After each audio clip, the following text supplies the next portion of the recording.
Hi, Divine Souls. I'm truly grateful you're here with me in Oriah Divine Sanctuary, a space dedicated to healing, awareness, and spiritual alignment.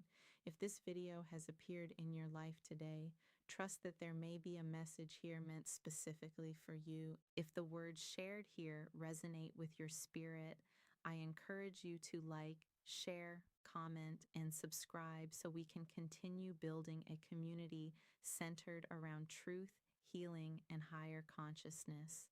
Earlier today, during meditation, I allowed myself to slow down, to breathe, and to simply be present. And in that quiet space, I began to tune into the energetic frequency of the collective, sensing what many people may be navigating on their spiritual journeys right now. And from that awareness, this message emerged. There are some lessons no child should ever have to learn. A child should learn that home is a place of safety, that love is patient, that affection is respectful, that boundaries are honored.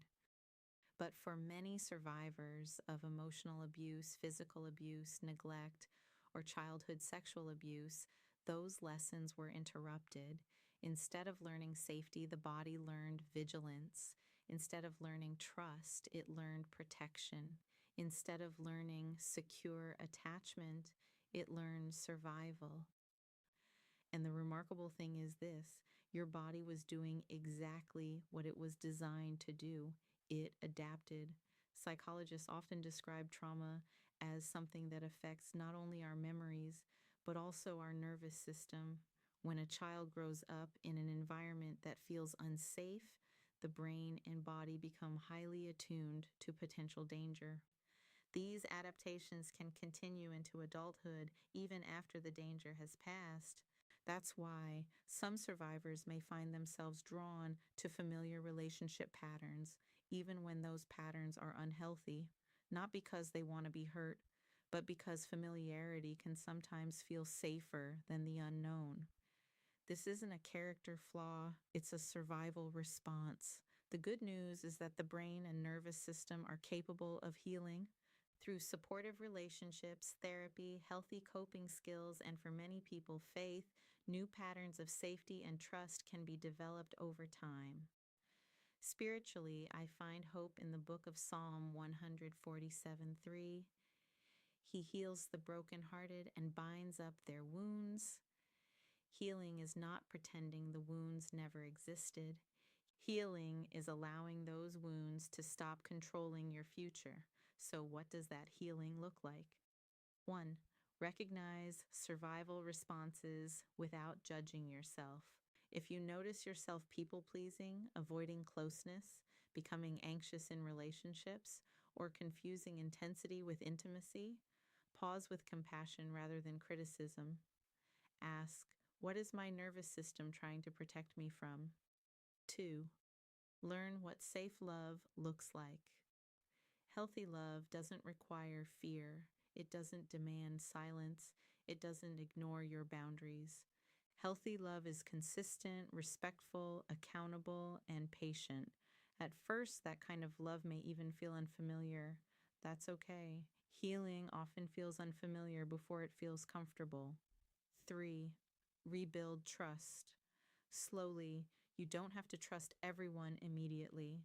Healthy trust is earned over time through consistent actions, honesty, and mutual respect.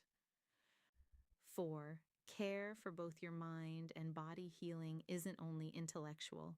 Practices like trauma-informed therapy, mindfulness, movement, journaling, deep breathing, and meaningful community can help your body experience safety again.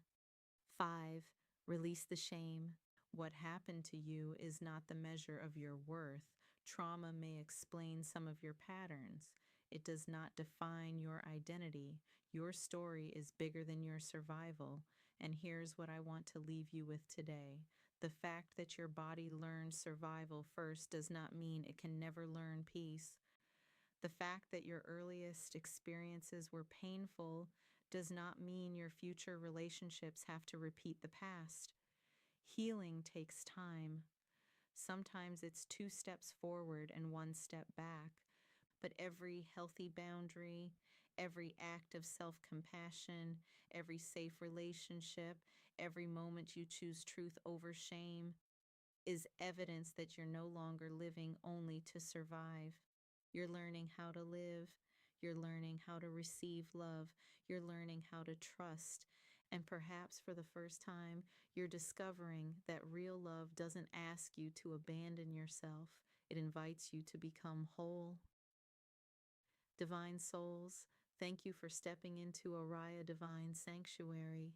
This space exists to support your healing, elevate your awareness, and guide you through the sacred process of personal transformation. Here, you are safe to grow spiritually, emotionally, and authentically, and it is truly an honor to share this journey with you. Always remember, awareness begins the healing, but your transformation begins the moment you choose to honor your voice. Until we meet again, continue walking in truth, protecting your peace, and letting your divine light shine.